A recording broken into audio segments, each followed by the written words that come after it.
שאלות עקרוניות בתחום העיתונות, בתחום התקשורת והפוליטיקה.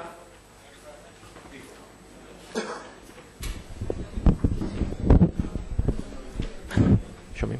הייתם חושבים שמישהו במקצוע שלי ידע שצריך לדבר למיקרופון. לא חשוב. על כל פנים, נחזור על הדברים. אם כן, תודה רבה לכם על שהגעתם לכאן. עם האורחים המכובדים שעוד שנייה נציג אותם, באנו לדבר על הנושא של חופש הביטוי, דו-קיום, סובלנות, המאבק לזכויות האדם. כמובן שניקח את הדיון גם למקומות נוספים, ליחסים בין תקשורת ופוליטיקה, בין הון לשלטון אם תרצו, המאבק המתמשך הזה לחופש הביטוי, ומתי, אם בכלל, צריך לבוא ולומר, אוקיי, חופש הביטוי, או אפילו המאבק לצדק ולזכויות אדם, אולי הוא משני לנוכח הניסיון להגיע לדמוקרטיה, לייצב מדינה וכן הלאה. אני רוצה לברך את מר דן דוד הנמצא עמנו כאן בשורה השנייה, ומשני צדדיו הגברת גבריאלה דוד אשתו, ודור העתיד של העיתונות אריאל דוד הבן שנמצא כאן בתחום עיתונות הדפוס אפילו. I want to present the recipients of the laureates, I should say, of the Dan David Prize of this year from print journalism. Well, not my enemies, we collaborate. Mr. Gunawan Muhammad from Indonesia of the Tempo newspaper, or lately from the Tempo newspaper. Mr. Adam Michnik from Poland, from the Gazeta Wyborcza. Wyborcza, okay. An honorary Polish. Mr. Magdi Alam from the Corriere della Sera in Italy, and Ms. Monica Gonzalez from Siete from Chile. אני רוצה... ובקהל לא אגיד את כולם כמובן, מכיוון שלא תהיה ברירה אלא להעליב אחד או שניים, אבל לכבוד הוא לנו שבאו לכאן גם אורחים ובעלים של עיתונים בארץ, בעבר ובהווה. Mr. Alam, I want to start with you, please. There is much talk these days about the clash of civilizations. Mr. Huntington, famous theory, we are in a struggle to the death between Islam, the West, maybe China entering into it. Do you see the dividing line between Islam or Islamic radicalism, Islamic fundamentalism, and liberal capitalist democratic West? This is the schism? No, I don't.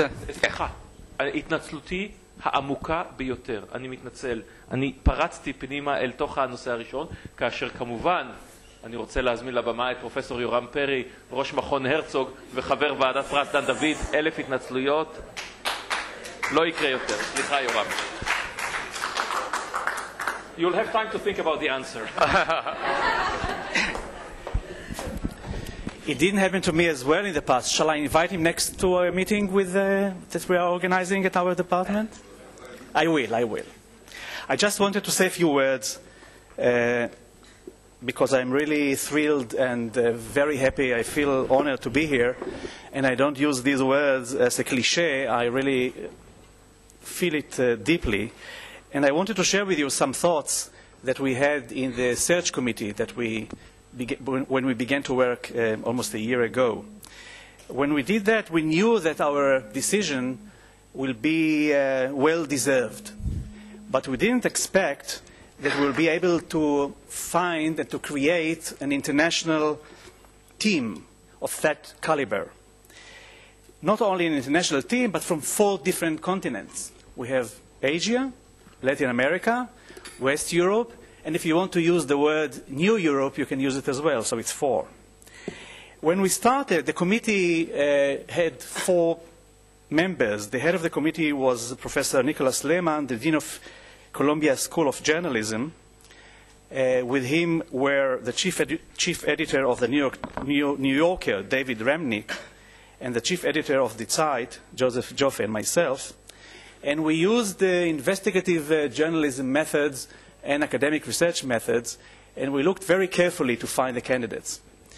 We had almost 30 names, and I'm sure that you could expect that half of them were Americans, and half of the Americans were for the New York Times, sort of Tom Friedmans. though these people have achievements and are highly regarded, we felt that they do not have a special contribution to the field in the last 10 or 20 years.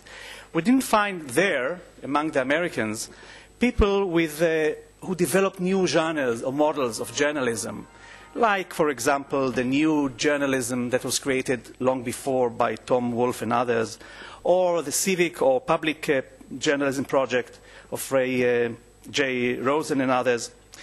And we didn't even find people who, with their work, changed society or the regime, as was the case with Woodward and Bernstein's in Watergate. So though there are really prestigious journalists in the United States, what typifies the profession in the United States, as well in Europe, and unfortunately in Israel, is that it has changed. The perception of the profession has changed. Journalism is business. Media is entertainment. And this is not what we were looking for. And we did find other people in other places of the world who do represent the values that we believe. Not only personal achievements in journalism, but also the use of journalism to change society. We did find fantastic, excellent names of people who see journalism as a tool for democratization, as a mean to create a better society, a just society, as a way to fight for freedom and rights, human rights and civil rights, as a weapon against totalitarianism in all its shapes. And indeed, the four people that were already mentioned here are representative of the different faces of totalitarianism or authoritarianism. We have Mrs. Gonzalez, who fought a military regime. We have Mr. Miknik, who fought communist totalitarianism. We have Mr. Guanawan Muhammad, who fought tyranny in Indonesia. And we have Mr. Majdi Alam, who is fighting now Islamic fanaticism, or Islamist fanaticism.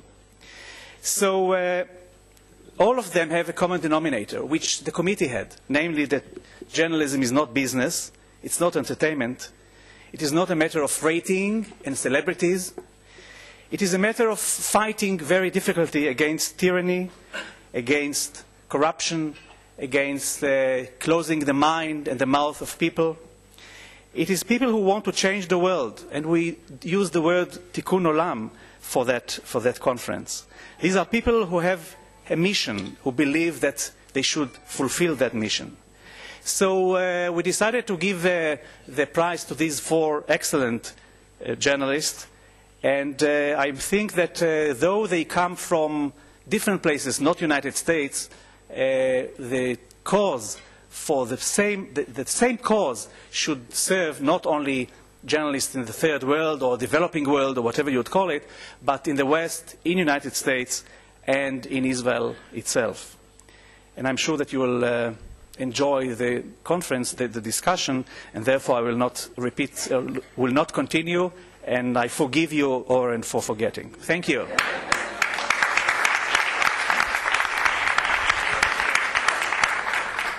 Thank you, Yoram, and I see that I'll have to work on that forgiveness for a long time to come. And I hope this was my last gaffe for the morning. Tomorrow I'll have another one.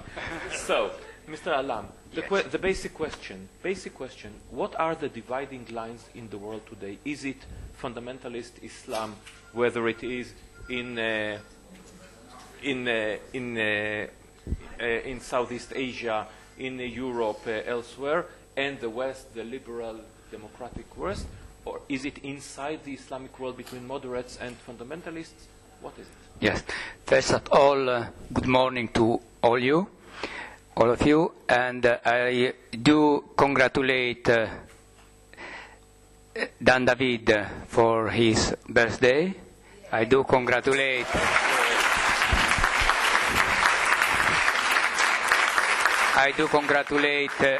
Dan and Gabriella for their 27th wedding, 27th wedding anniversary. You're having fun.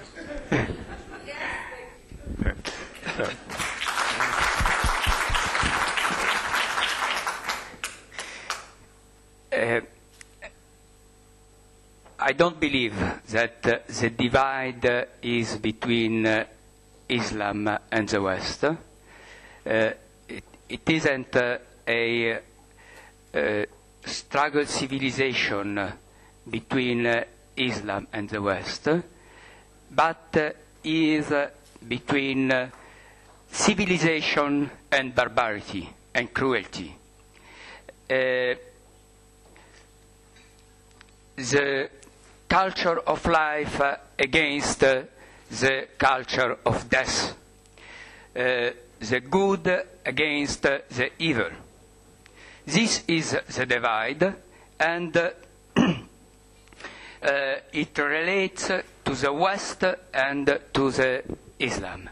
So we can find people who agree with the culture of life in both sides, and our duty is to create the larger common front that can include these people in both sides. But you agree with me that not, of course, all the Muslims, all the Arabs are terrorists, but the vast majority of terrorists in the world are Muslims. What can be done about that? Okay, I said to Mr. Alam, continuing his answer, that of course not all the Muslims, all the Arabs in the world are terrorists, but the vast majority of terrorists in the world are Muslims. So yes. It is not exactly just good and bad human beings on both sides. There is some kind of imbalance. Yes. You know? Listen, the Islamic terrorism, the international Islamic terrorism, it's very particular. The majority of people who kill other people are Muslim. But in the same time, the majority of victims of terrorism are also Muslim. This is a fact that underline the reality that it isn't a terrorism, an Islamic terrorism, who the Muslims are the responsible. They are mainly the victims of this terrorism. And the struggle against this terrorism, it is also inside Muslim reality, not only in Western side. Of course. Mr. Michnik, I've seen that when Mr. Alam spoke about civilization and barbarity, good versus bad, you nodded your head, you agreed with it. Now, Mr. Bush, for example, says, okay, we must impose democracy. If it is a struggle between good and bad, then we, the good, must impose our values on others. There is a problem here. I prefer in Polish. My friend is very good translator. But first, for you, Mr. Dan David, and for you, Madam, I prefer one sentence in Yiddish, Mazel Tov.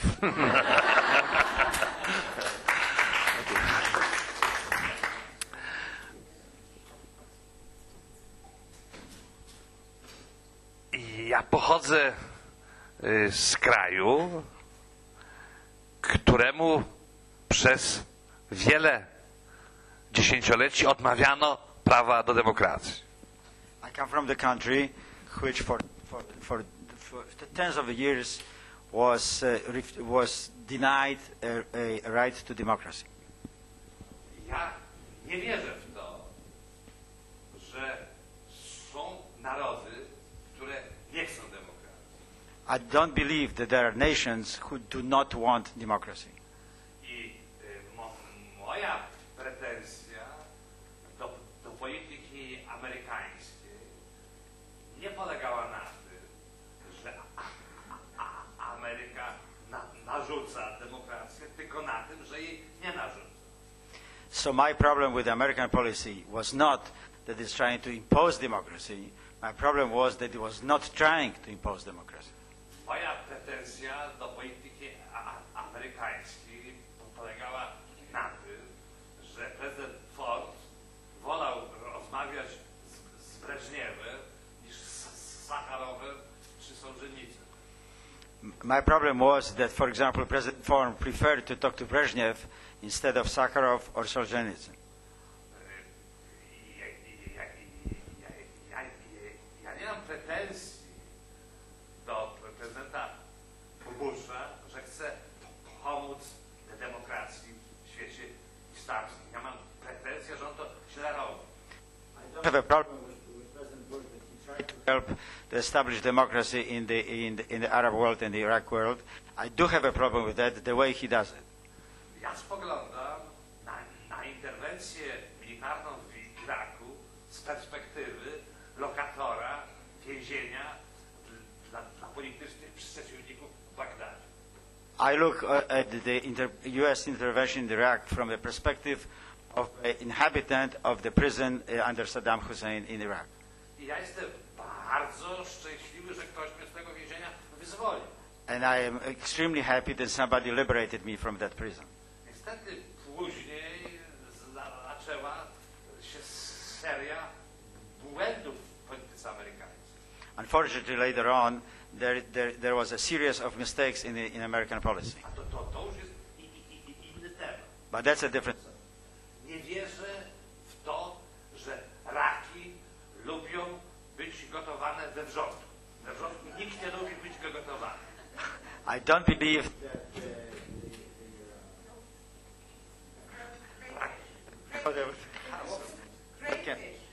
that crayfish. That's right. Sorry. I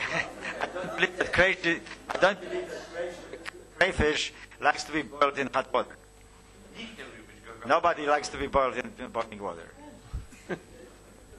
Okay, we shall return to this subject later.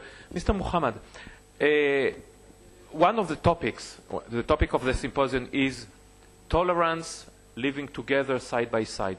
What is the actual meaning of it in Indonesia, a country of 200 and more million people, of 10,000 and more islands, of so many cultures and people inside?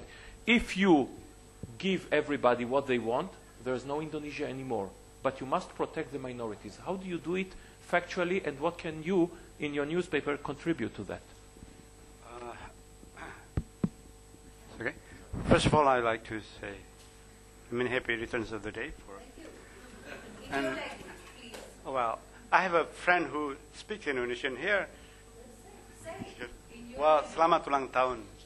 Okay. Thank you. Was that correct? Sorry? I have to check. I wish he would be sitting here like Richard. Okay. Yeah. I don't know whether there is an Indonesian recipe for tolerance. But we are a country consisting of 17,000 islands, and being an archipelago, we have more straits than seas. Mm-hmm. And when you have straits, you can easily see people on the other side.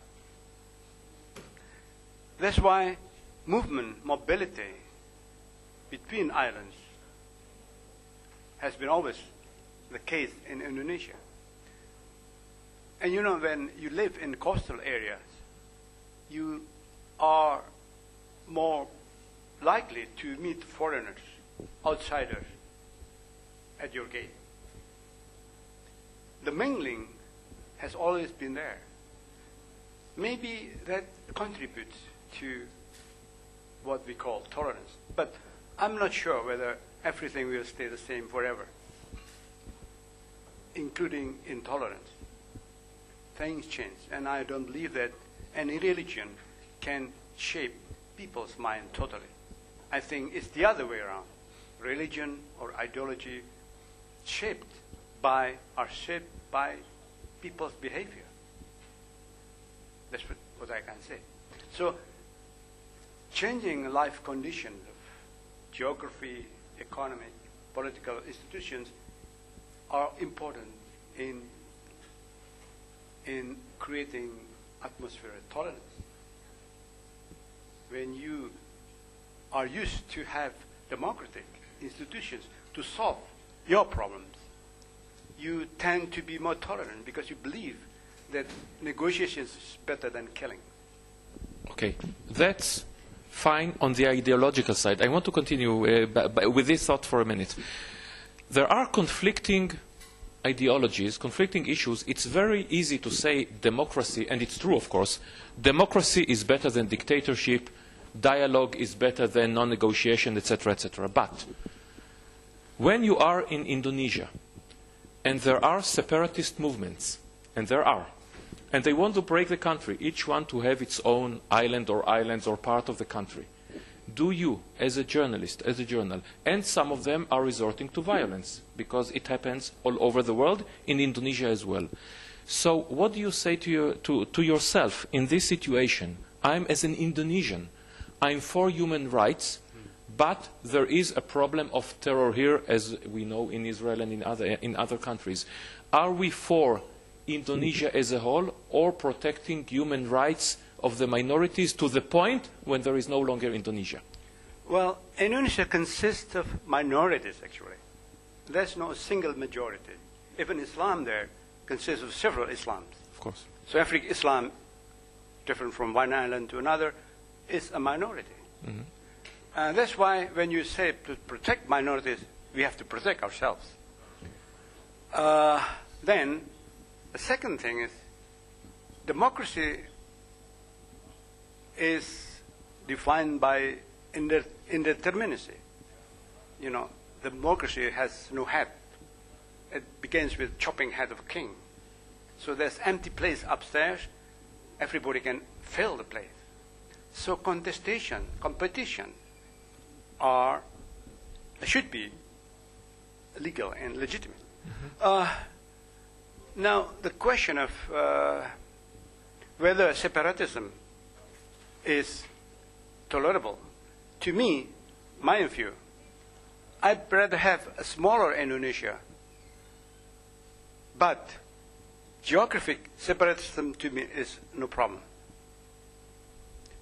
What I'm worried is ethnic separatism, religious separatism, that will make people kill each other easily. But that's what's happening. No, not always. You read CNN, you watch CNN too much, I think. And I told my friend, when I met an Israeli... Not only in Indonesia, I mean around the world. Okay. Well, that's why when I met an Israeli ambassador in Singapore, he told me, when you watch CNN, you would think that Tel Aviv was burning. Mm-hmm. But there were a lot of cafes, theaters, and it's true. Mm-hmm, so the recipe is not to watch CNN too much. Always a good recipe. Ms. Gonzalez, I want to continue. Each one of you people sitting here, and you have received the prize for your courage and your standing on the most important issues, to the point of hazard to yourself. You've been in prison 3 times during the Pinochet years. And I want to ask you an ideological question.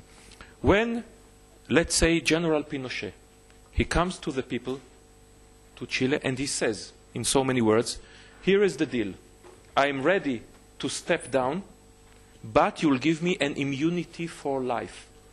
What do you, as a journalist, do then, and maybe now, if the army comes to you again and say, okay, leave Pinochet or we'll take over Chile again? Do you say, okay, maybe Pinochet and his circle walk free, but we have a country, or justice will prevail whatever what?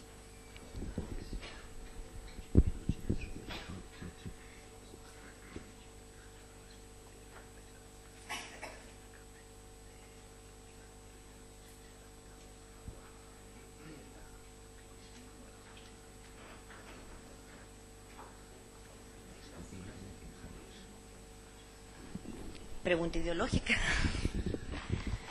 Muy buenos días, feliz cumpleaños. No es una pregunta ideológica. Esa no es ideología. היא אומרת שזה לא אידיאולוג... she says it's not ideology. אוקיי. Esa es la frontera que divide a los seres humanos, los que están por la vida y los que están contra la vida. It's a border of that separates those who are for life and those who are against life. Y el problema está ahí en qué entiendes por justicia. Los seres humanos, como Pinochet, son prisioneros de su propia obra. Son prisioneros de su obra, de lo que han hecho. They are prisoners of their own obra. Œuvre. ¿Qué quiero decir con eso? Pinochet no podía, el 90, ofrecer, dejar el poder a cambio de inmunidad. Pinochet at the 90s, he couldn't offer to abandon his post in exchange of his life. בעברית? טוב, עדיף. פינוצ'ה בשנות ה-90 הוא לא יכל...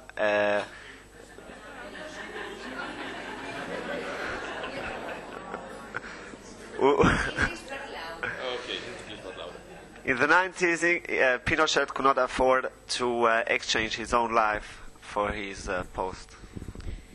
Y no podía hacerlo porque él sabía que la mayoría del pueblo chileno estaba en su contra, pero tenía miedo de expresarlo.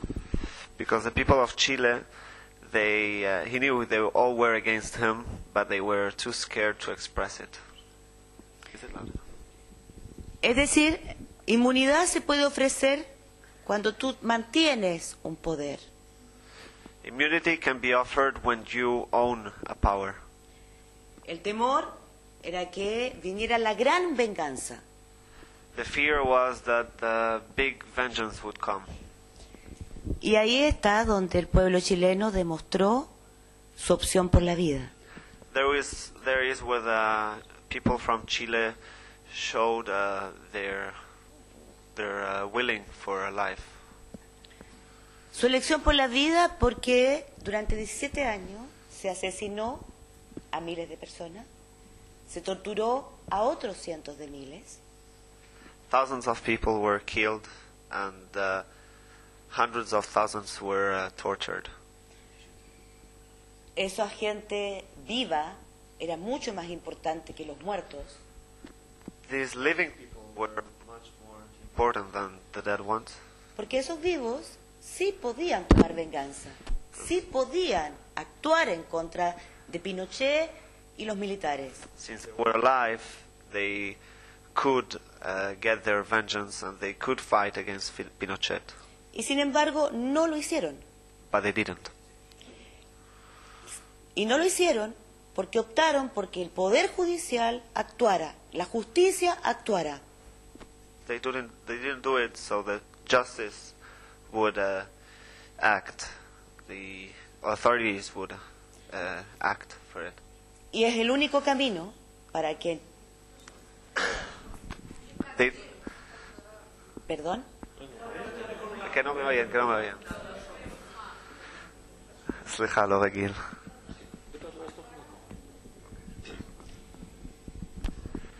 El único camino para que un país pueda recuperar la democracia y el camino civilizado, el camino del entendimiento. The only way for a country to get on the path of civilization, of comprehension. De otra manera, habríamos vuelto al circuito de la violencia y de los muertos. Otherwise, we would have get again on the way of violence and death. Pero para eso se requiere poner por encima de todo el deber de la vida, el valor de la vida. That's why the value of life should be on top of anything. Y no es fácil. And it's not easy. Pinochet no lo hizo porque se equivocó una vez más de país. Pinochet didn't do it because he got wrong again, a mistake, and he took the wrong country. Pensó que podía haber violencia, que iba a haber venganza. He thought that there would be violence and vengeance, Y no lo fue. and there wasn't. Eso significa que el odio, que es el que prima en los regímenes de violencia, tiene un camino de recomposición, tiene un camino que se alimenta por sí solo. Solo cuando lo cortas puedes volver a la democracia y a buscar justicia y verdad. The way of tyrannism is like a circle that goes, starts again and again until you cut it. And after you cut it, you can get in the way of democracy. It feeds itself. Mr. Michnik, may I refer the same question to you? It was a little bit different, but of course you, as part of Solidarity in the 1980s, fought against General Jaruzelski's regime. Today there are voices that say Jaruzelski, of course he did the martial law in Poland, but the alternative would have been the tanks of Moscow coming into Poland.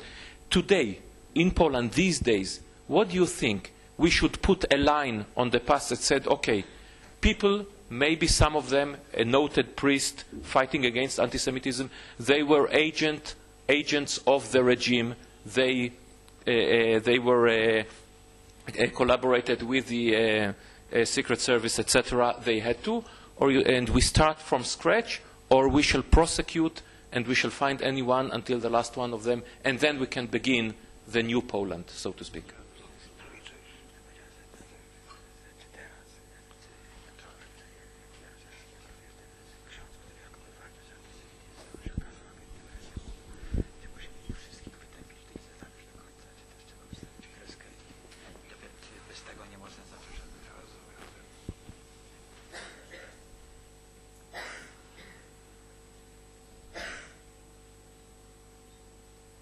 Pytanie zasadnicze brzmi, kiedy w 1989 roku usiedliśmy przy okrągłym stole z Jaruzelskim, czy to był akt zdrady? The basic question is that when he sat down at the round table to talk with Jaruzelski, the question was this a case of treason?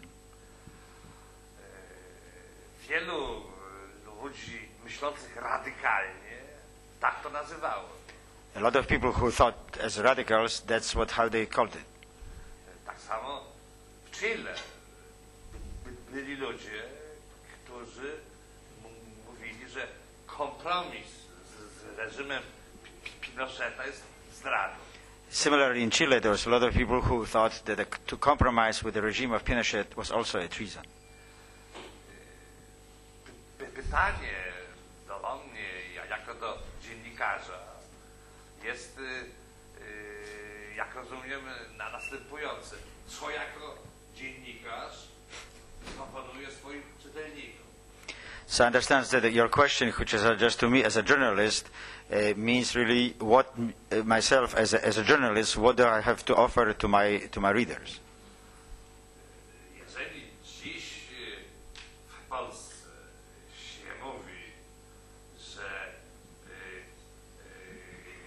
jakiś ksiądz był agentem, to zawsze trzeba spytać tego księdza. If today one says that some priest was actually an agent of a secret police, so one thing what you need to do, first of all, ask the priest.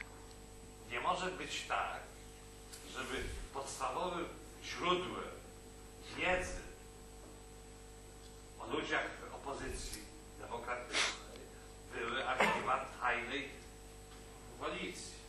It cannot be tolerated. It cannot be that the basic source of the knowledge of the information about the people from the opposition would be the archives and the files of secret police. Wyobraźcie sobie historię Izraela pisaną na podstawie akt popolicyjnych Syrii. Imagine, for example, a history of Israel which would be written based on the police files from Syria. Jeśli chodzi o Jaruzelskiego,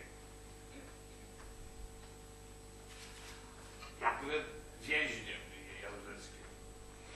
As far as Jaruzelski, remember, I was the prisoner of Jaruzelski. I dla mnie pierwsze spotkanie z Jaruzelskim przy okrągłym stole to był szok. And for me, my first encounter with Jaruzelski at the round table was very shocking.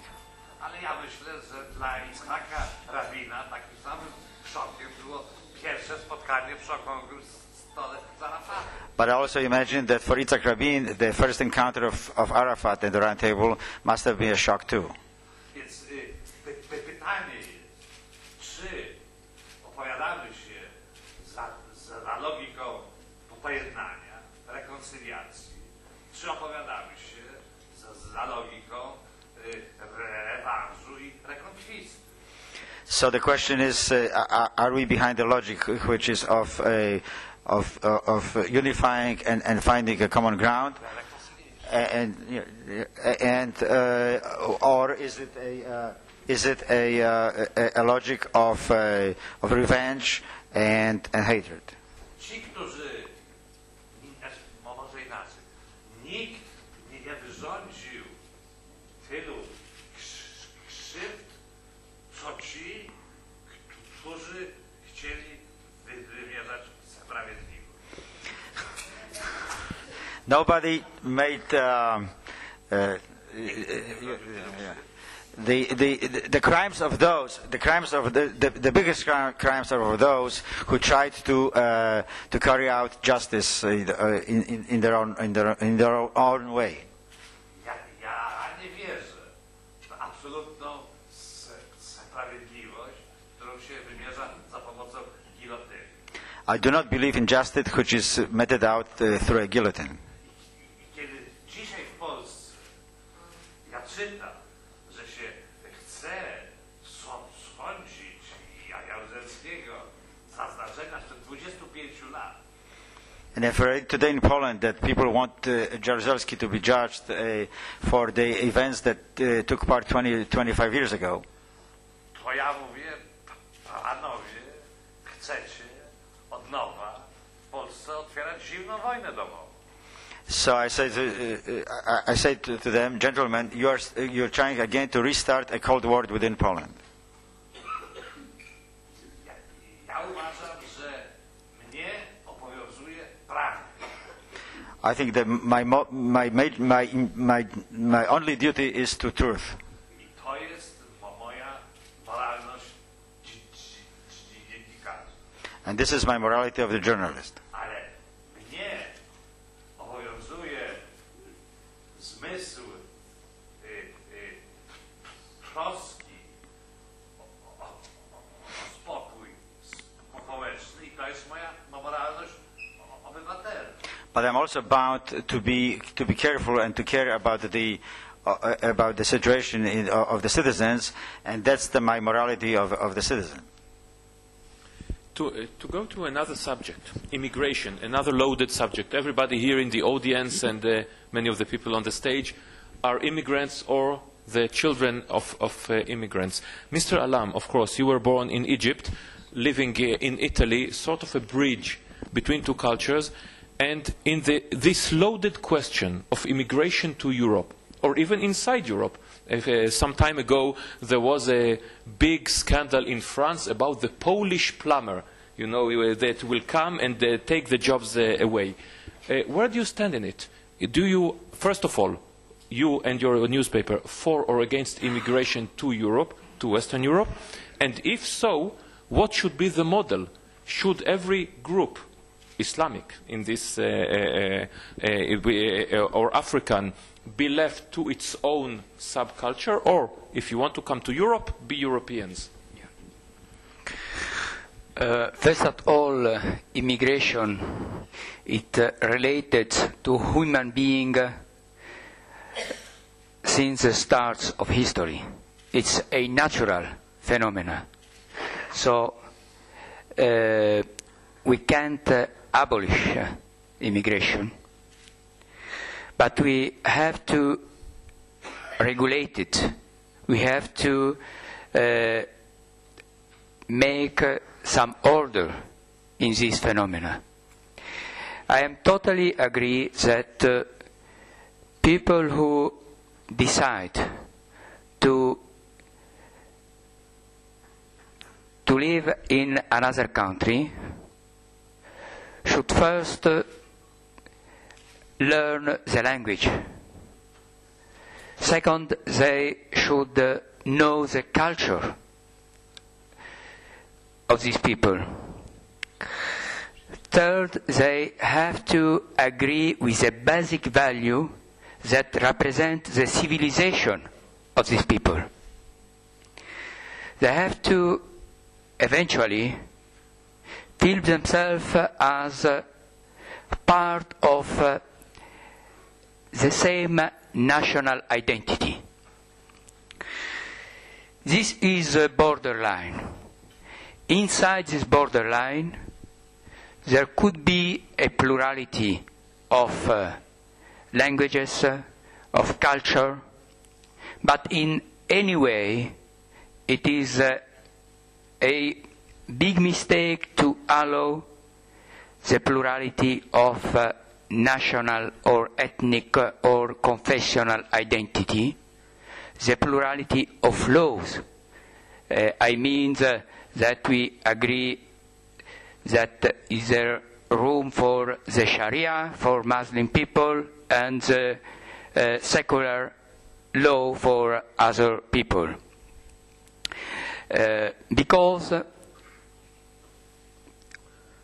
in places like Britain, like Netherlands, like Canada, that had allowed this plurality, the result had been the creation of ethnic and religious ghetto, and has seriously endangered the national identity feelings. This is a great problem of Europe and the West today, and when we look what is going on United States, in Britain, in France, in Germany, unfortunately not in Italy, we see that they are trying to reimpose some common rule that should be a common ground for all people who share the same society, the same culture, and the same way of living. But, of course, there are conflicting views here, and conflicting good views, so to speak. When you impose the law or the rules of the game, and you say, okay, this is the way we live, you impose diversity, you impose tolerance. How can you impose tolerance? You make clear from the beginning that if you want to live here, it's not a desert land. There is a law, there is values, there is a national language, there is a shared culture. So you have to accept it. This is not optional. Tony Blair, after the July 7 in London, said the rules have to change. We can't allow people to preach in the mosque violence. We can't allow people to hail the terror. He understood that without a shared way of thinking of life, it will bring destruction of Britain. Mr. Muhammad, there is a lot of saying that Southeast Asian Islam is different from African, not to mention Arab Islam. The religion is the same, but perhaps the heritage coming from Confucian times, from Buddhist time, makes it a little bit more mellow, more accepting other people, other values, as happening in Indonesia, in Malaysia. You accept this view? Yes. Islam came to Indonesia in the 13th century, while it came to India and China even in the 7th century, not to mention the Middle East. So Islam was a latecomer. Before that, we were Buddhist, we were Hindus. And every kind of new faith had to negotiate with the past. Maybe that has some influence in our behavior toward religion. But then, Christianity was treated like that too, even communism. I don't believe that in such a diverse country like Indonesia, one can really impose a monolithic faith, neither Islam, Christianity, or communism, by virtue of this diversity, not to mention the cultural, historical heritage which we have.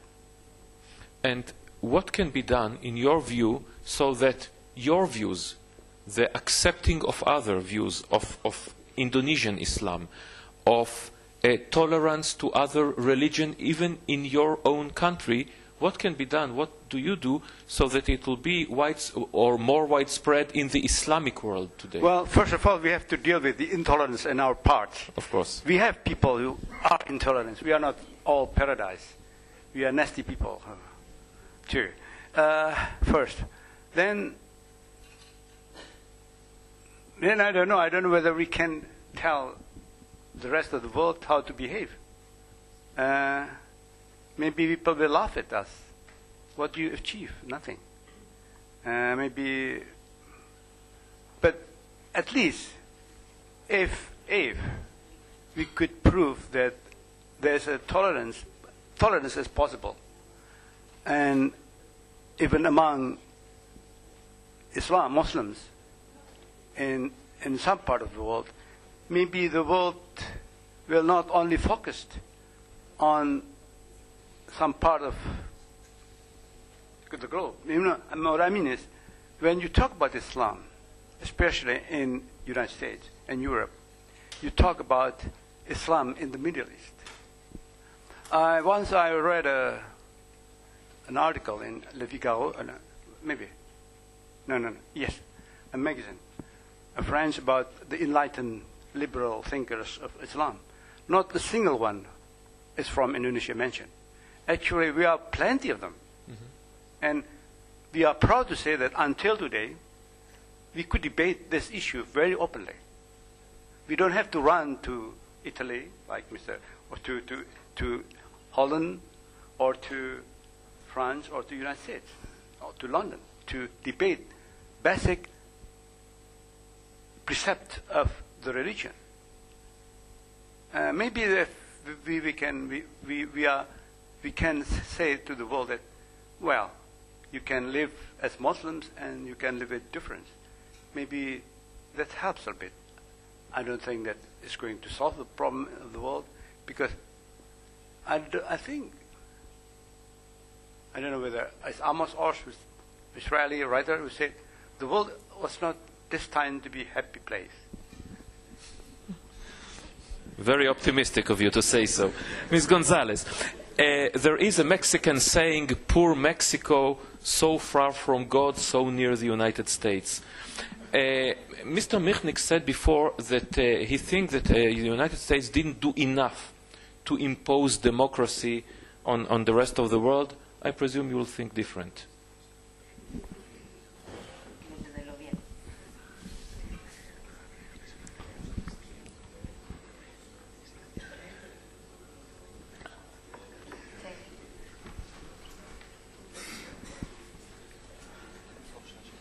כן, שמר מיכניק אמר קודם שארצות הברית לא עושה מספיק לכפות דמוקרטיה, ערכים דמוקרטיים על שאר העולם, אני חושב האם את חושבת, אני מניח שאת חושבת אחרת.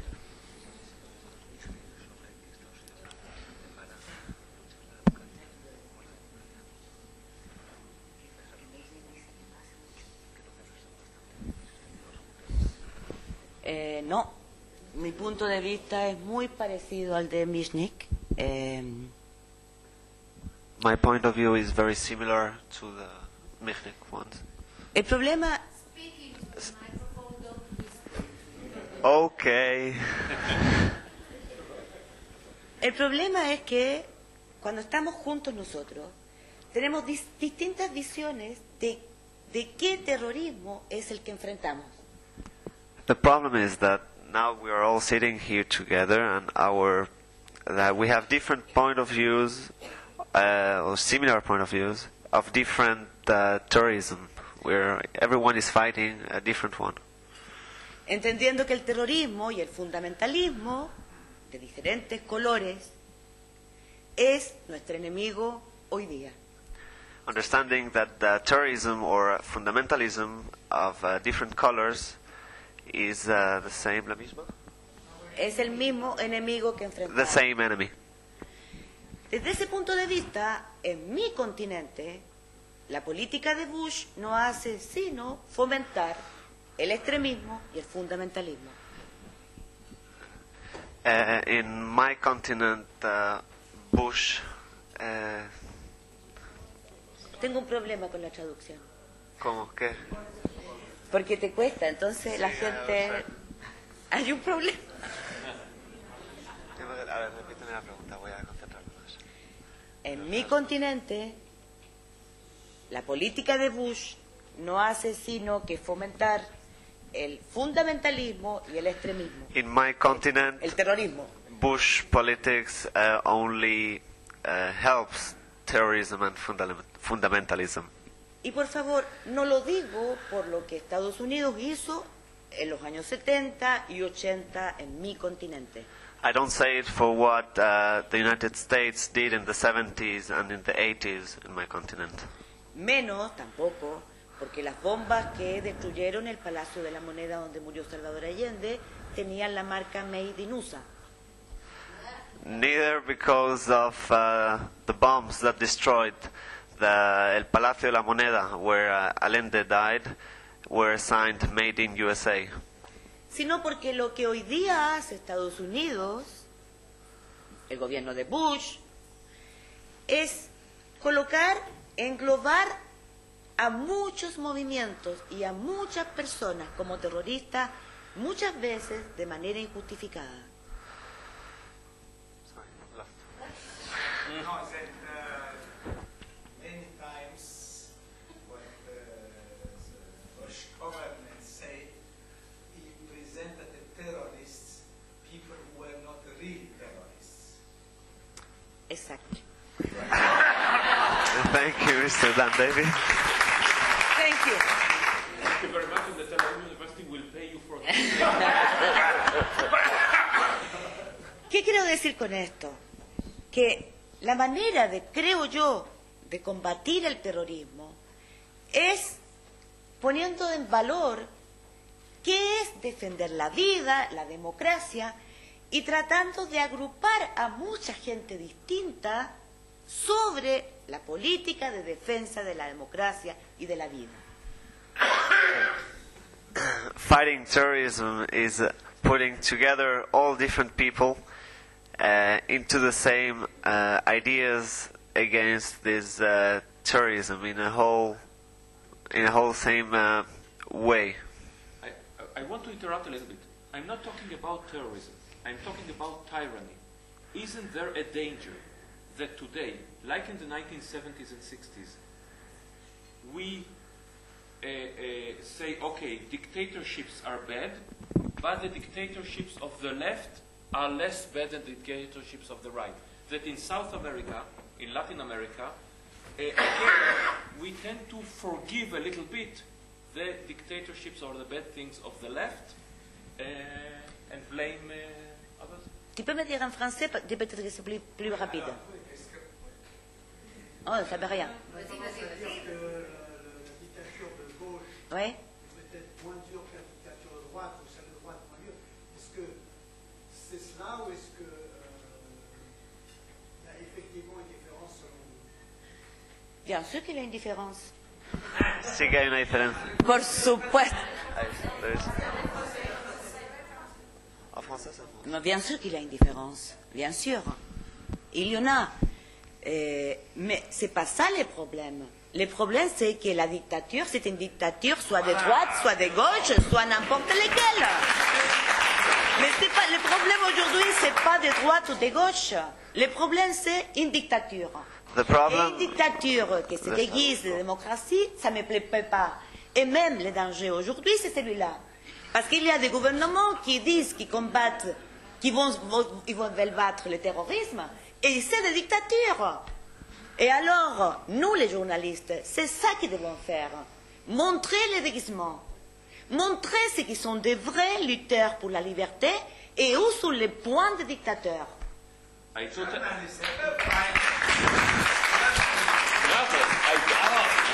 I totally agree, but we've seen through history, and I totally agree, and the audience too, but we've seen in history, and we see today, that there is the allure of the revolution.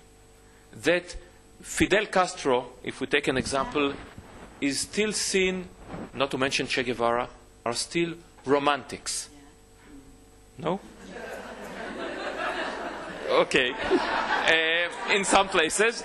And there are still young people who say, okay, they'll go to the terror and we should accept it. Should we accept it? Oui, donc, il y a une tendance d'être plus indulgent pour une dictature de gauche, Ouais. pour Fidel Castro. Il apparaît comme une personne plus romantique, qui a du romantisme dans sa révolution. Si lui, il use le terrorisme dans sa dictature, il faut être plus indulgent. On devrait plutôt accepter sa dictature que la dictature de droite. Est-ce qu'il y a une raison d'être plus indulgent pour une Ouais, dictature j'ai de gauche compris. que pour une dictature de droite? C'est la même demande qu'au fond avec laquelle vous avez déjà Oui, mais répondu. j'ai entendu plusieurs fois le mot romantique. Les militaires, quelquefois, me disaient Monica González est romantique. Mais raison romantique, oui, pour la vie privée. Mais pour la lutte, il faut avoir des rêves. Il faut avoir beaucoup de rêves. Mais il faut être pratique. Et pour la lutte, je dis que quand il y a la famine, quand il y a la misère, mais la misère dans des conditions épouvantables, ça, c'est une dictature aussi. Quand tu n'as pas le droit à manger, tu n'as pas le droit à toi, tu n'as pas le droit à la vie, à l'éducation, même c'est un luxe. Je ne parle pas de faire l'amour. Faire l'amour, c'est quelque chose que ne connaissent pas les femmes du peuple. Et je ne connais pas parce qu'ils sont violés. Ils n'ont jamais fait l'amour. Et ça, c'est quelque chose qu'on ne parle jamais. Bon, qu'est-ce que je veux dire? C'est quand il y a une situation comme ça, quelquefois, les gens ne trouvent pas d'autre moyen que prendre un fusil. Au Chili, on ne l'a pas fait. Moi, je ne l'ai pas fait. Et j'avoue que j'étais presque au point de le faire. What Monica is saying that there is also the terror, the dictature of fear, of hunger, of women are not allowed to make love; they are being raped. There is a reaction, and I think Magdi is not always in agreement with this. There is a reaction which makes it sometimes people, when they see this, they take a gun in their hand. I am translating. They take a gun in their hand. In Chile, the people didn't do. Monica didn't do, but she was nearly tempted sometimes to do it. Et aujourd'hui, on voit très clair qu'une dictature, c'est une dictature. Une dictature de gauche, un terrorisme de gauche, de droite, c'est la même chose. Ce qu'aujourd'hui, c'est net, c'est clair, c'est qu'il ne faut pas céder au terrorisme. soit des couleurs que soit. Mais aussi, il faut avoir clarté pour combattre le terrorisme. Il faut être très intelligent, élargir les points d'appui, ne pas encercler, ne pas se renfermer. Parce qu'il y en a des gens pour la vie contre le terrorisme partout, et de toutes les couleurs. C'est ça le nouveau combat. Et il faut l'élargir, il faut attirer les gens, et pas les repousser. Ça veut dire, la politique de Bush, de que tout le monde est suspect, c'est mauvais, c'est très mauvais. All dictatorships are bad, left and right. But what Monica says is that we have to be more open. We should not close our ideas. We should open it. We should explain things. We should clarify things. We should accept people and discuss with people.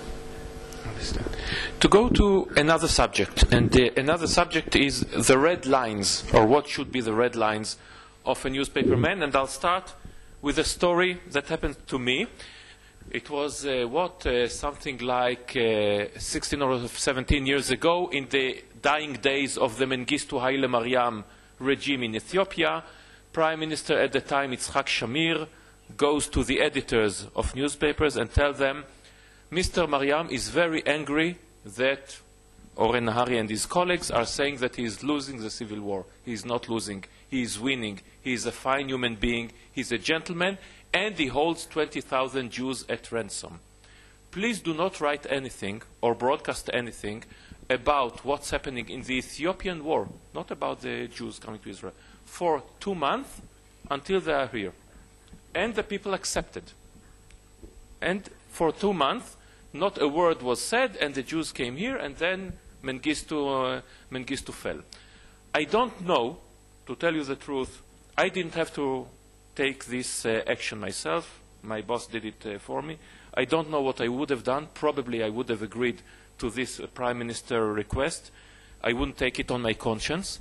And my question is, Mr. Michnik, as the elder of the tribe, you've been on both sides. You've been a journalist, an editor. You've sat with the communist regime and, of course, with the Solidarity regime.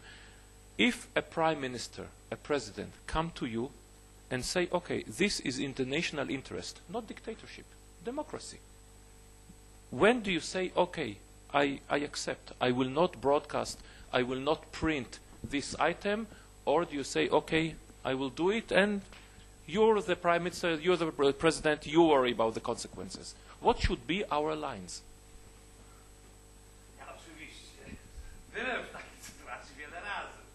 Of course, I was in a situation like that many times.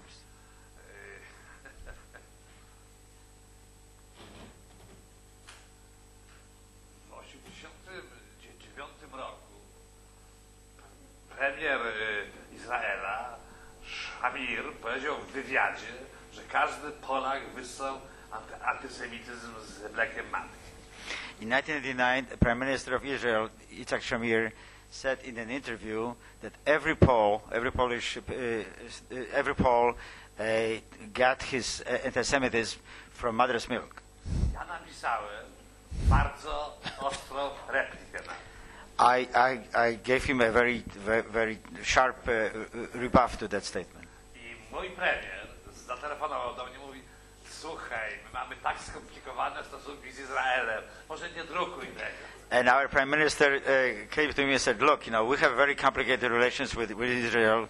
Why don't you drop it? Don't print that. Ja mówię, ty masz swoje komplikacje, ja mam swoje komplikacje i wydrukowałem. I said, well, you have your complications, I have my complications, and I printed it. To samo dotyczyło, jak drukowaliśmy komentarze na temat Guantanamo. The same happened when we were printing commentaries about the situation in Guantanamo. I ostatnio, jak był ten skandal wokół tych więzień CIA w Polsce. And similarly, when there was a scandal about the CIA prisoners in Poland. Więc oczywiście tym razem dzwonił do mnie nie premier, tylko minister obrony narodowej. No nie piszcie o tym. At this time, it wasn't the Prime Minister; it was the Minister of Defense. The Minister of Defense that called me about that.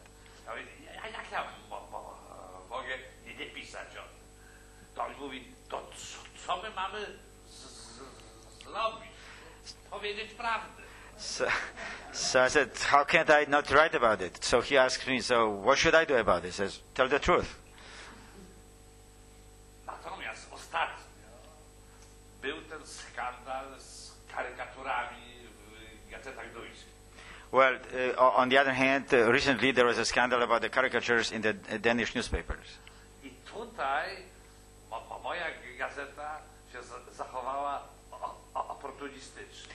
And in this case, my newspaper was very opportunistic.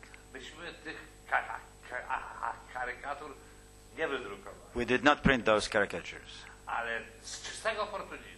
but purely for opportunistic reasons. Dlatego, żeśmy się bali, że w Ammanie spalą polską ambasadę i zginą ludzie. Because we're afraid that, for example, in Amman, they will burn down the Polish embassy and people will die. Więc tak jak It was your decision, or somebody requested that you do not print the caricatures?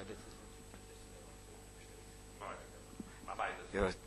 nie, w ogóle, a no, tośmy mieli jeszcze, oczywiście, takśmy wydrukowali interwiu z Basajewem, tym przywódcą czeczeńskich terrorystów.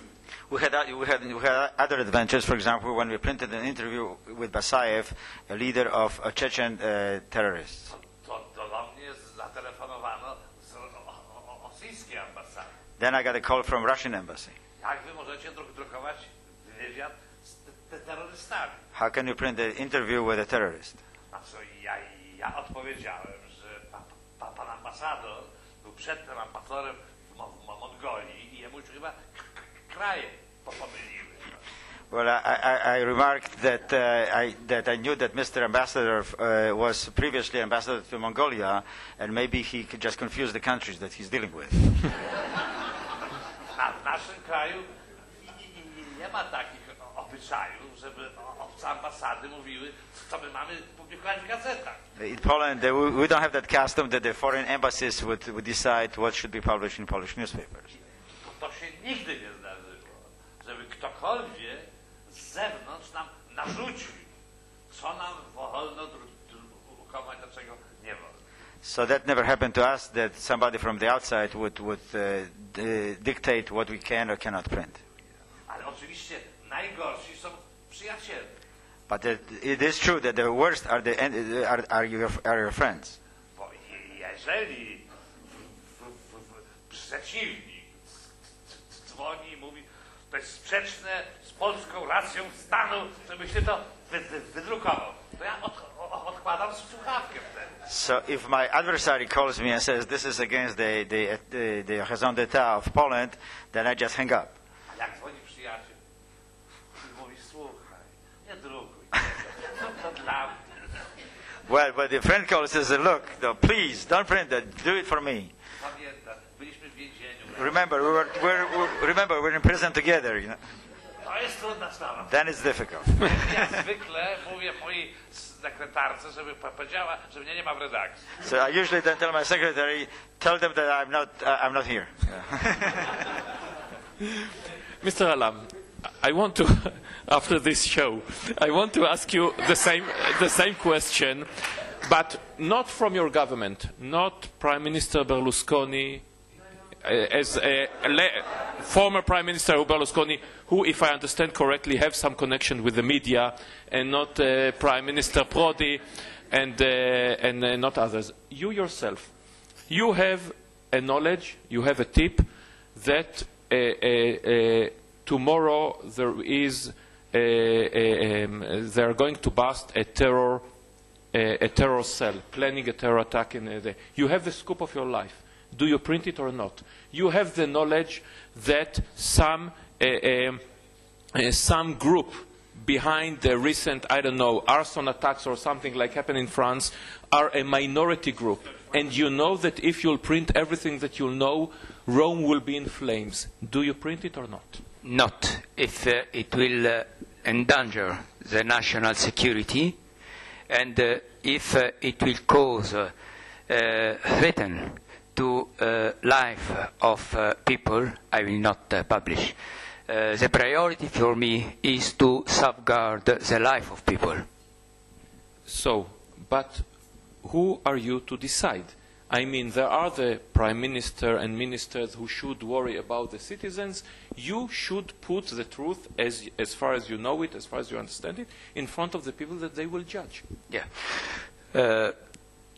When the information it concerns life of people, we should have an ethical attitude. We should be also concerned about the life of these people, and we cannot regard to the news as pure words. We have to understand that if there is a terroristic war against people, we should take part also with our professional journalistic job to safeguard the life of people and to fight and defy the terrorism. Mr. Muhammad, to continue this thought, but for a more gray area, let's say, after the fall of Suharto's regime, there is a democracy in Indonesia. Everybody here is for democracy, human rights, etc., etc. But the new democracy is weak everywhere in the world when it comes after a military regime.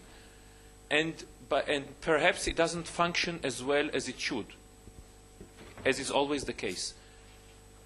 To what point do you, if you consider it at all, you say, okay, I will not print more, I will not show everything that I know because I need to safeguard this new democracy. I will not attack its fumblings day after day. I will give it more freedom. I will not attack it the same way that I would a dictatorship. Well, there's no golden rule about this. You have to deal with case by case. But of course, if you have a very new democracy and the institutions are weak, the role of the media should, and as I see it, strengthen the institutions of democratic life.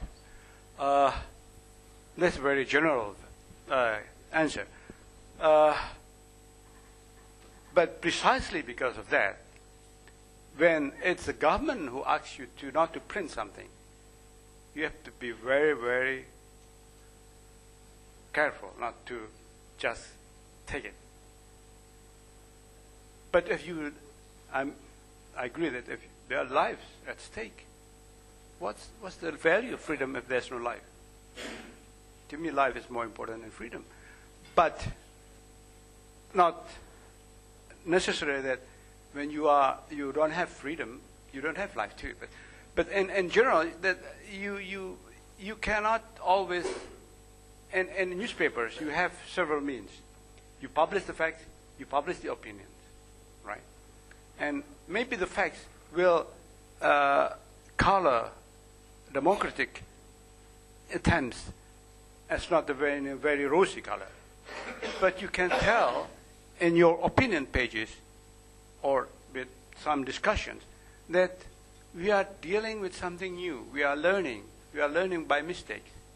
That's what I'm going to, that's my position normally. But luckily I'm no longer an editor. But still think as an editor for a moment. Maybe I bring it out loudly. I do not have, of course, the answer, the total answer myself. Nobody does, except Zealots. Perhaps in our quest for the perfect regime, perfect democracy, we publish day after day after day what in Israel the office of Mevaker HaMedina, the revisor, I don't know what's the state controller, thank you, Yoram, says, what the police says. We show everything that is wrong, and the confidence of the people all around the world in institutions, in democracies, in the European Union, in the United Nations, etc., is dropping down. Perhaps we have a hand in it too. Yes, there is a risk of that. But I don't think that we could aim, or we should aim at a perfect democracy.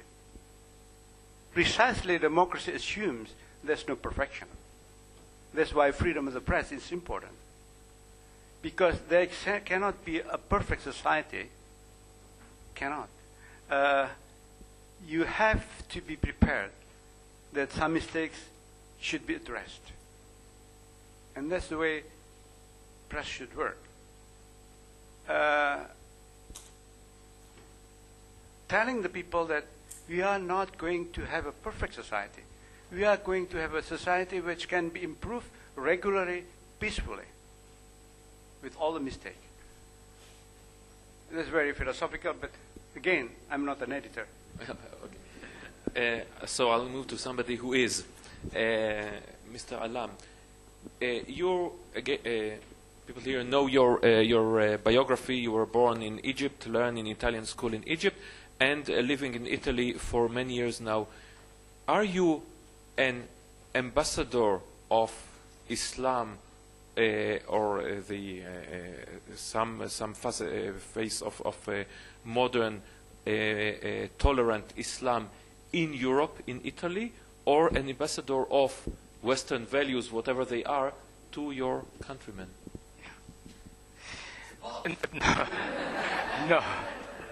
No, neither ambassador of Islam or of Western value.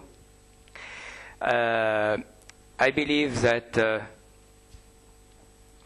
I'm only fighting against the culture of death, of violence, and this is something that concerns both Islamic world and Western too.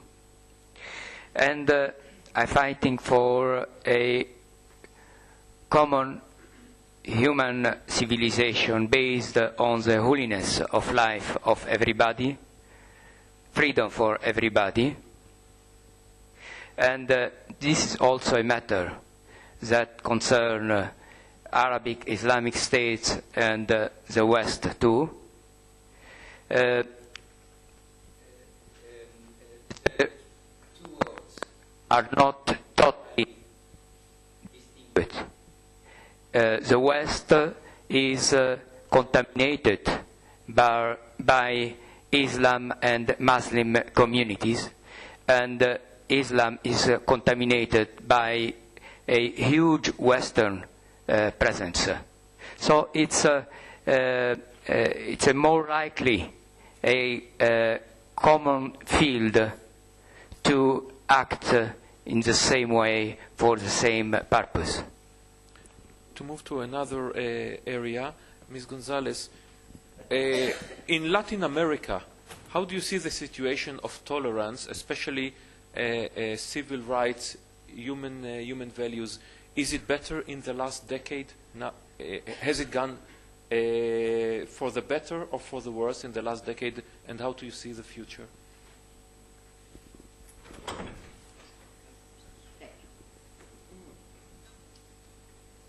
Todo indica que el signo de la muerte que se impuso en América Latina en los años 70 y 80 ha cambiado en esta década. It has changed in the last decade for the better. The death is not as sign of death in the last decade has changed. It's gone better. En los 80 y en los 70 tuvimos una mayoría de gobiernos de dictaduras militares en el continente. In the 70s and in the 80s we had mainly governments of dictator. Hoy día la mayoría son gobiernos democráticos. Nowadays it's mainly democratic. Pero la situación de derechos humanos, de democracia y del derecho a la vida no ha cambiado más que en una sola condición. The human rights and the right to live hasn't changed more than in one condition. Hoy día, si un auto se detiene a las 3 de la mañana frente a tu casa, Nowadays, if a car stops by your house at 3 o'clock in the morning, Lo más seguro es que sea una pareja de enamorados que quiere besarse en la oscuridad. it's probably a couple of lovers that want to kiss each other in the darkness. Y no un grupo de policías secretos que van a sacarte a ti o a uno de los tuyos de tu casa para desaparecer para siempre. And not a secret police that will take you out of your home to take you away forever. Es lo único. It's the only difference. Y es una gran diferencia. And it is a big difference. Gran diferencia. Yeah. El resto, la diferencia de ingreso entre el sector más rico y el sector más pobre continúa ensanchándose. Difference between the income of the lower classes and the upper classes is getting bigger and bigger. Por lo tanto, el gran desafío es si los pueblos de América Latina hoy The big challenge is if the people of Latin America today van a poder hacer con sus gobiernos democráticos un cambio sustantivo para transformar las condiciones de vida de la mayoría de sus habitantes. will be able to, together with the governments, make a real change in the life of the inhabitants. Y ahí entonces surge un nuevo peligro, And there surge a new danger, nuevas tentativas autoritarias new tentatives,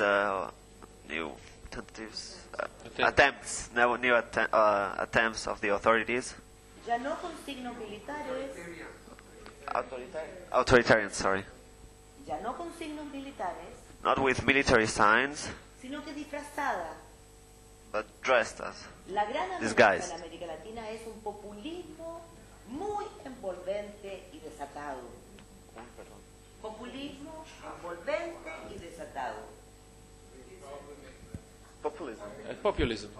The Peronism, the old Peronism style, new Peronism, Hugo Chávez, of course. Evo Morales, atención, Evo Morales, el presidente de Bolivia.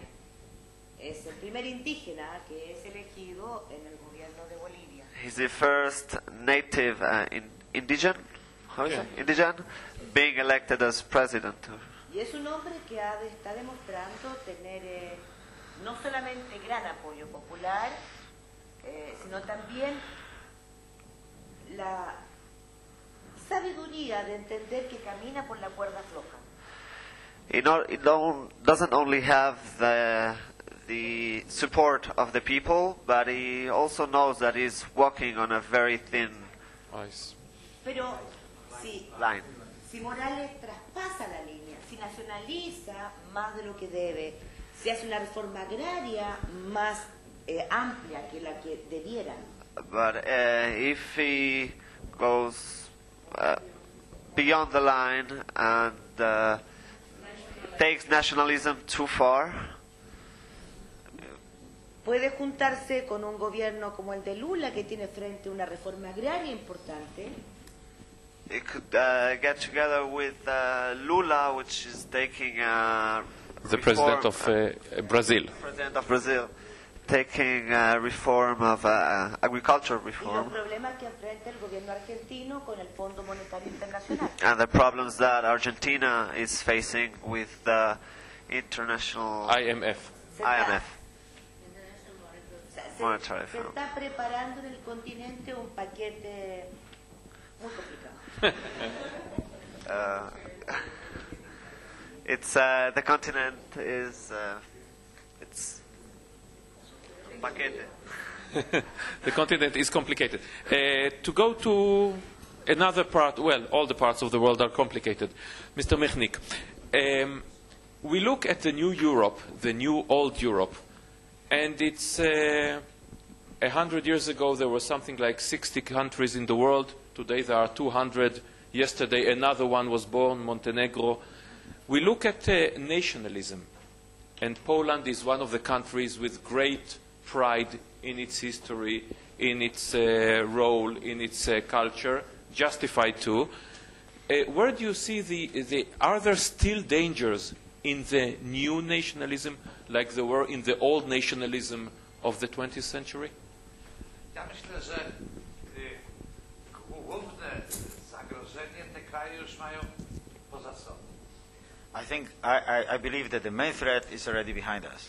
To było najbardziej niebezpieczne jakieś 17-15 lat temu. It was the most dangerous, say, 17-15 years ago. Wtedy właściwie ten nacjonalizm wybuchał wszędzie. At that moment, the nationalism was exploding everywhere. To była wojna na Bałkanach, konflikty w Transylwanii, rozpad Czechosłowacji, rozpad Związku Sowieckiego. There was a war in Balkans, there was a conflict in Transylvania, there was a disintegration of Czechoslovakia and disintegration of Soviet Union. Dzisiaj ja myślę, że my mamy do czynienia z nacjonalizmami spokojniejszymi. Today we're dealing with the nationalists, but these are kind of calmer nationalists. Węgierska prawica, na przykład rząd Viktora Orbana, to była prawica cywilizowana. For example, Hungarian right was of Viktor Orban was a civilized right. Ja nie lubię takiej prawicy. Ja nie głosuję na nią, ale ona jest akceptowalna. I don't like that kind of a right, and I don't vote for it, but this could be accepted. I to samo jest w Polsce. And we have the same thing in Poland. Mamy prawicowy rząd, który swoją ideologią przypomina mniej więcej partię Likud w Izraelu. We have now a government in power which with its ideology essentially reminds me of Likud party in Israel. Do tego, żeby mieć parlamentarną większość, musiał dołączyć dwie populistyczne partie. In order to reach a majority in the parliament, they have to include two populist parties. Tak jak Likud musiał się sprzymierzać z partiami religijnymi. Just like Likud had to go into alliances with religious parties. Ja tego nie lubię i ja krytykuję to. I don't like it and I'm criticizing it. Ale to nie jest zagrożenie totalitarne ani autorytarne. But this is not a threat of totalitarianism or authoritarianism. Niebezpieczeństwo w innym miejscu jest. Niebezpieczeństwo to jest coś, co ja bym nazwał poputinizm. Putinizm. The danger is in something else. The danger is what I would call a Putinism. To znaczy centralizacja władzy. That means centralizing the power of the government. I podporządkowywanie władzy wykonawczej, ekonomii, wymiaru sprawiedliwości, służb specjalnych. And a control of both the functions of government, of justice, and economy. And my last question to all of you will be, you all come from print journalism. I want to ask you, and I'll start with you, Mr. Alam, you in Italy, when there is so much bad television, not that I'm coming from such a good one, but let's leave it alone for the moment, and with political influence and other things, do you see the danger of a complete disintegration of Italian print journalism, and where does it heading in your country? Disintegration of print journalism? The future of print journalism versus television versus other source of knowledge. This is part of democracy, the newspapers, etc. But do the newspapers in Italy, I'll ask later your colleagues, do they still have the role in the public life as they used to, and what is the future of them? Yeah, sure they have a role, an important role, but it isn't a decisive role. In the last 3 or 4 months, in 2 occasions, The first was in a national referendum on some question related to life. All the main Italian newspaper has take part against this referendum, and no, I'm sorry. They told people to vote for the referendum, and the majority of Italian it doesn't go to vote, doesn't want to vote. In the last political election, the main Italian newspaper were in favor of the left parties. The victory of the left party was so thin, so narrow, that it shown the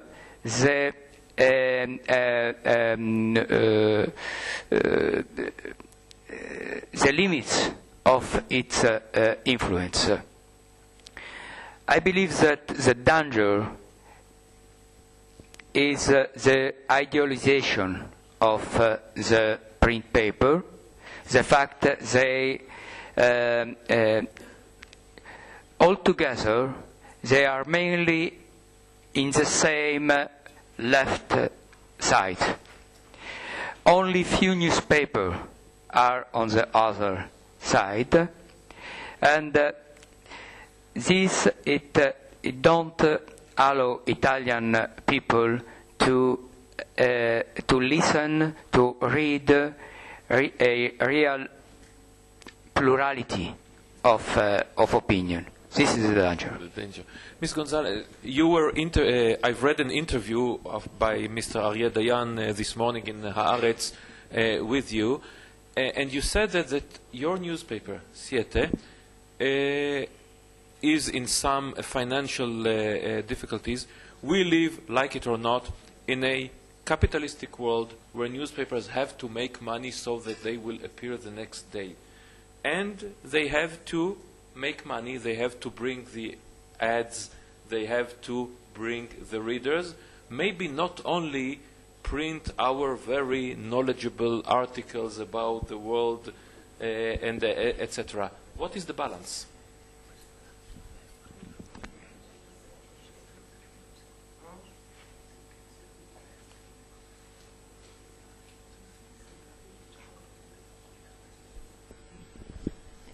Yo creo que los periódicos hoy día están en peligro. I think that today newspapers are in danger. Y es un peligro que nos atañe a todos. A danger that for everybody. La televisión aparentemente va invadiendo y va quitando las ganas de lectura, va corroyendo las ganas y el entusiasmo por la lectura. Apparently, TV is taking all the passion for lecture and the cheshek, desire to read papers and. Pero los diarios son los que de verdad ejercen la influencia en la opinión pública. But journals are what really influence the public. Entonces el problema, por ejemplo, en mis países como Chile o América Latina, es que los periódicos no viven de cuántos ejemplares venden, como en todas partes del mundo, sino de la publicidad. In my country, as in Chile, Como en todas and as in all South America, we don't, and everywhere in the world, we don't live of how many print newspapers we sell, but of the advertisement. En mi país hay un duopolio de derecha en la prensa escrita. There is a duopoly of printed media. El diario que yo dirijo The diary I direct Es el único que no es de derecha, is the only one who isn't of right, tampoco es de izquierda. neither from left. Es un diario que no es de derecha, It's a diary that isn't from the right, pero no es de trinchera.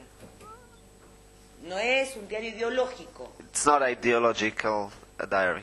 Es un diario de mucha investigación, It's a diary of a lot of investigation, de periodismo interpretativo, of interpretative journalism, y que no se dedica a recopilar los lamentos de todas las miserias del mundo. and lamentos.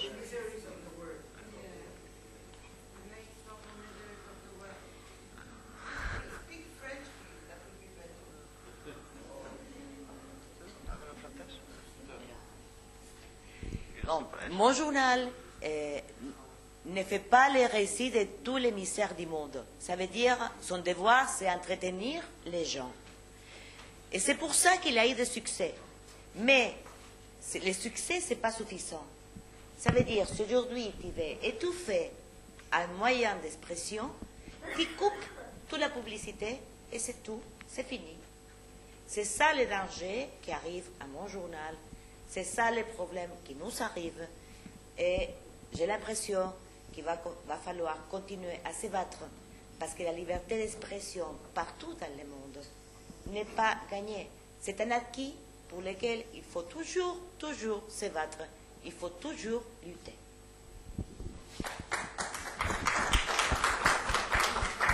That's why you are not editor anymore?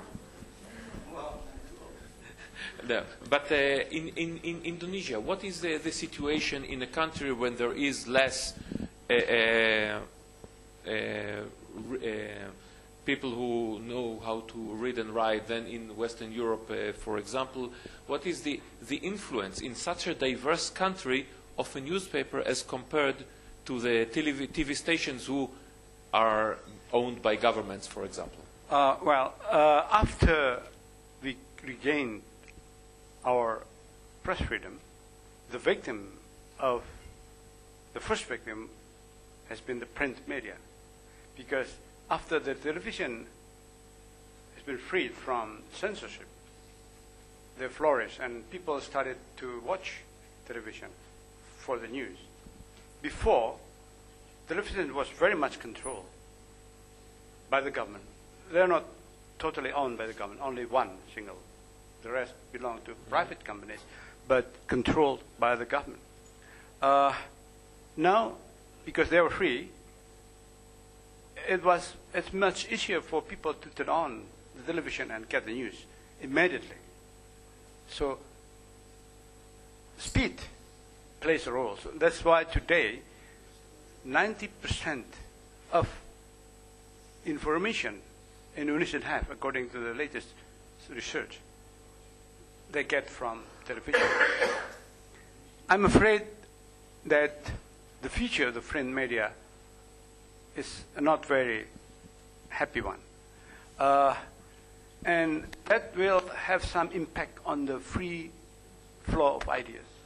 Because, as you know, I'm sorry being critical of television, but television is very costly to produce. Being costly, you have to be careful what you produce. And you would be very selective.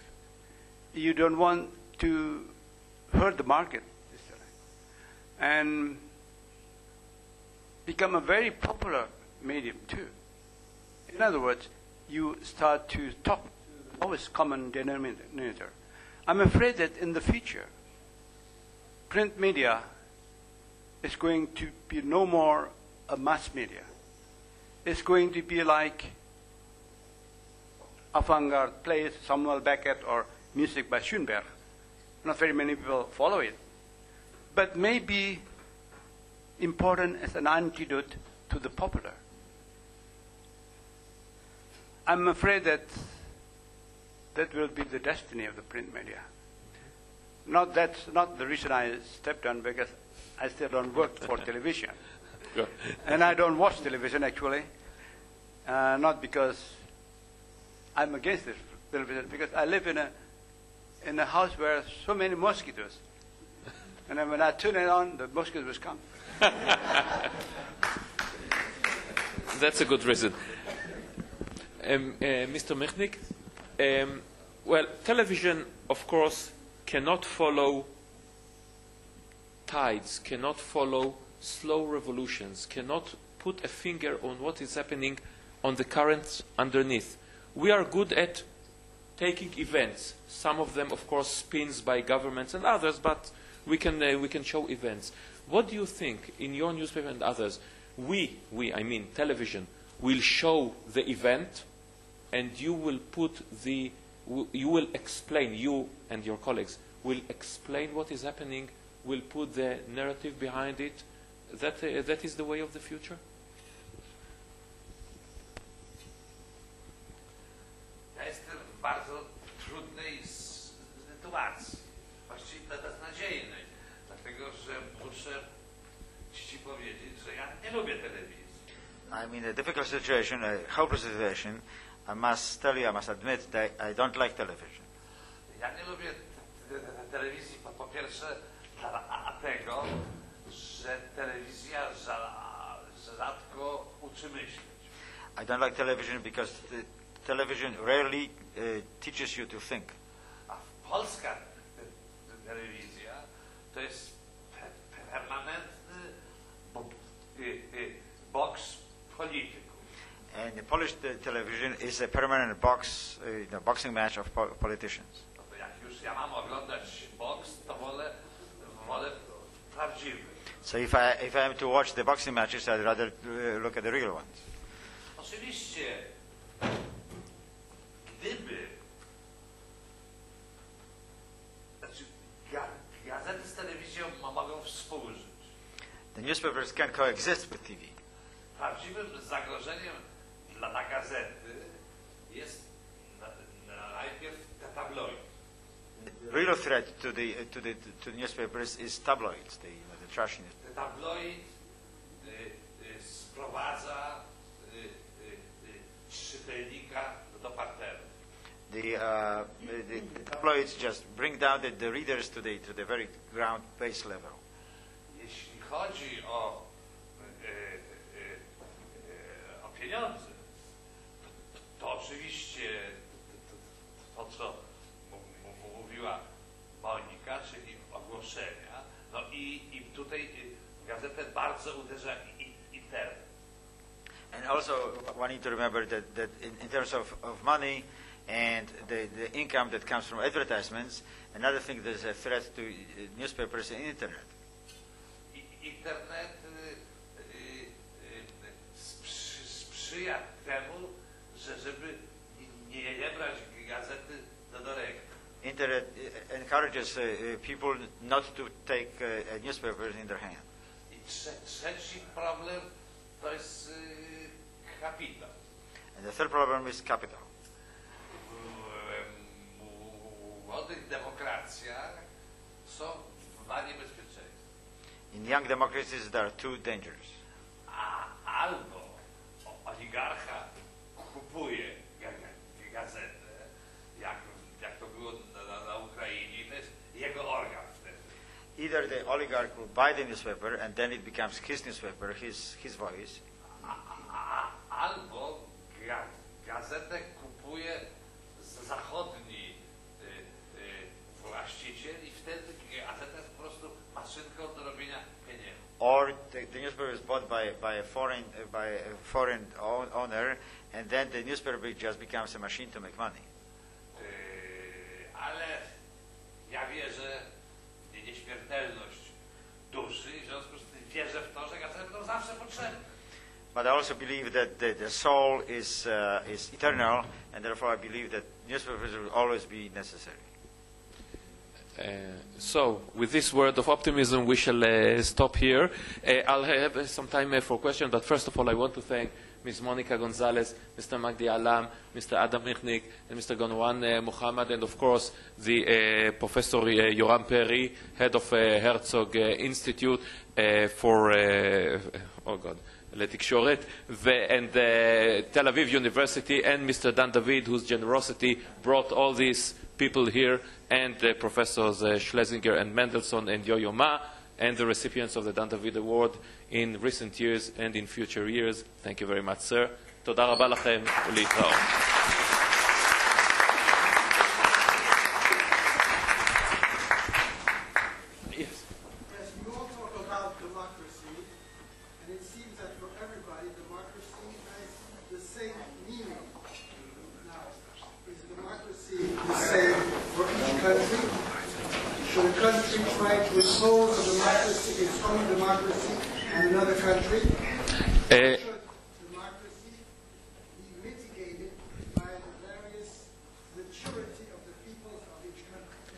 Okay.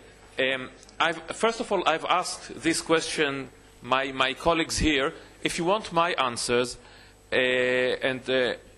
democracy is not one and the same, and of course democracy in Sweden is not democracy in Peru or Bolivia. It's not the democracy of Israel or Indonesia. That's one thing. It has some basic meanings: freedom of speech, freedom of religion, freedom, of course, electoral freedom, etc., etc. Whether it's a presidential rule, prime minister rule, and other, it has some basic meanings that I think we all agree, like pornography, like beauty. Maybe we cannot define it. We can identify it once we see it. And one word is that I've seen in my experience, whenever you hear from some country, democracy is not suitable for us, it doesn't go with our religion, with our heritage, with our history, these words always come from the rulers, not from the ruled. If you ask the ruled, they will want democracy. That's my experience. Anybody has to? I agree. You've seen democracy in action. Everybody agrees. Yes.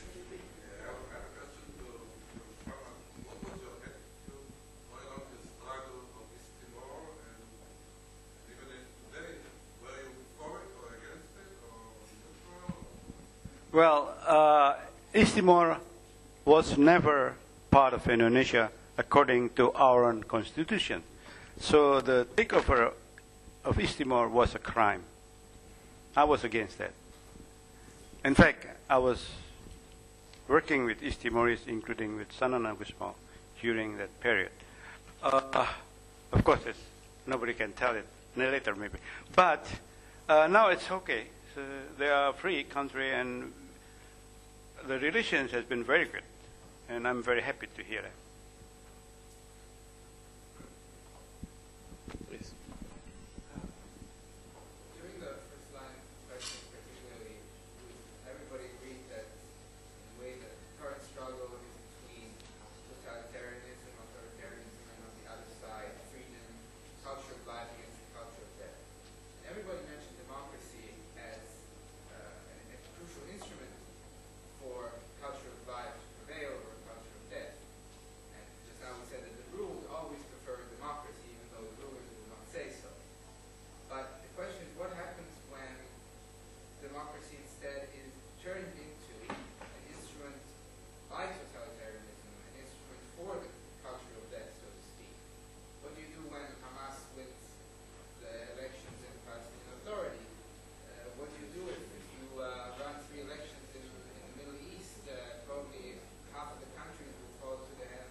What happens when people vote for Hitler? How do you behave when democracy is turned into such an instrument of evil, let's say? How do you behave as journalists? And what can be done more in general to avoid democracy turning into such an instrument?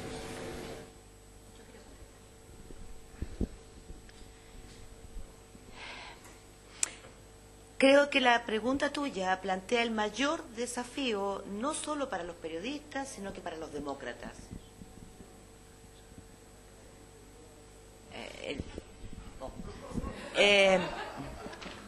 J'ai l'impression que ta question, ça pose les principal défis aujourd'hui, pas seulement pour les journalistes, c'est pour les démocrates.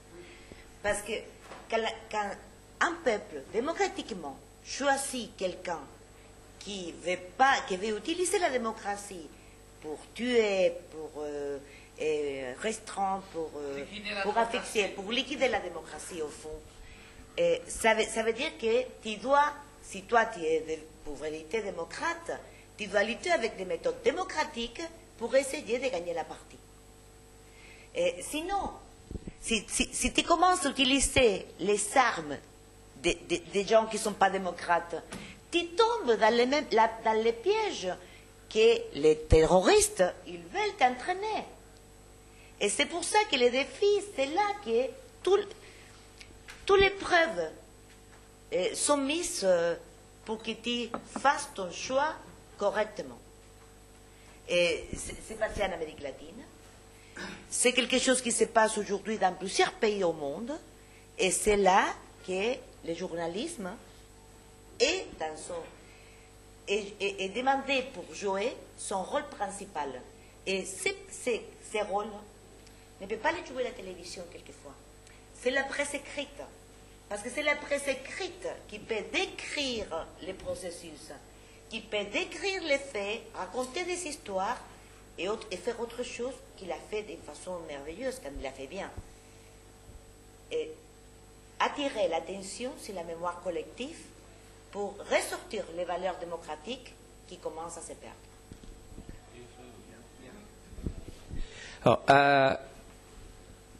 I have a different idea. I think that we have learned the lesson of Nazism and fascism power. We have to distinguish between the formal electoral process and the substance of a democracy.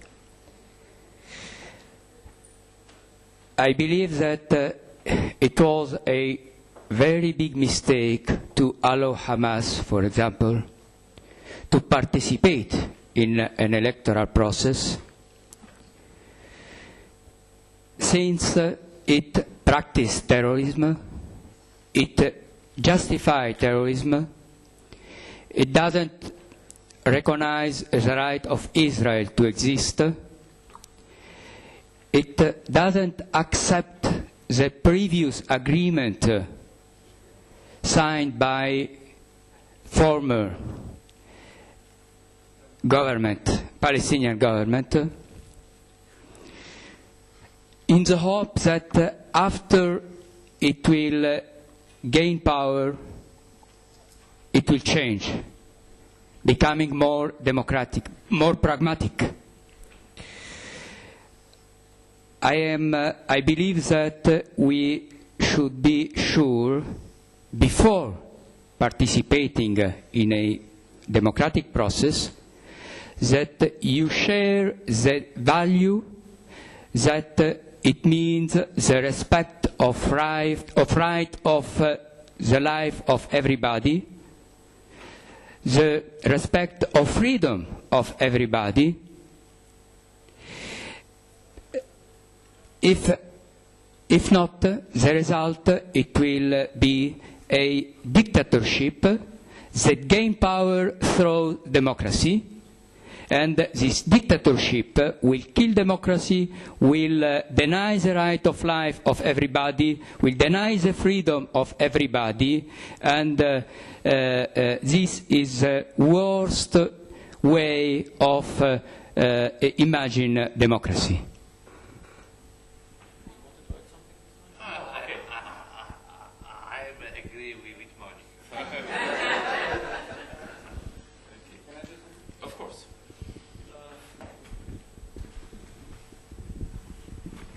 It's a very good question, but there was one example, two in fact, India and Malaysia. India, being a democratic country, allowed the fundamentalist Hindu to win, and despite the fact they murdered Muslims and persecuted Muslims, burning mosques, everything in Gujarat. But then, because the democratic mechanism prevailed, in the next election, the party was defeated by the Congress Party. So maybe if, I'm not saying that's a golden rule, if you trust the people, in the long run, people will know how to determine. Because the problem with them, and in Malaysia too, there's one state in Malaysia where the Muslim Islamist Party won. And in the next election, they lost because they couldn't deliver.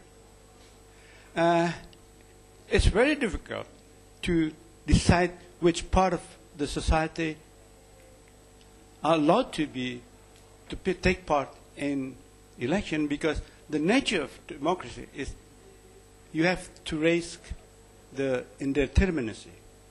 It's very, very dangerous game, actually. But once you install the mechanism, then who knows? And that's what I learned from India and Malaysia. People know how to judge. Installing and continue to protect. Thank you very much. Are you saying in simple words, actually all of you, that one has to be ripe enough to have this tool named democracy in his hands? Is that what? Well, it's difficult when you say it's ripe enough. Who will determine the level of ripeness? When the colonial power told us you are not ripe enough to be free, then they determined the game. I think it's very difficult to say when you are ripe enough to democracy, then you have democracy. That's what Suharto said to us. So look at Iran. Pardon me? So look at Iran. No? Iran? Iran. Well, I don't know. I don't know very little about Iran. But the violence is out of spectrum of power. Maybe it's not going to be like that forever. No.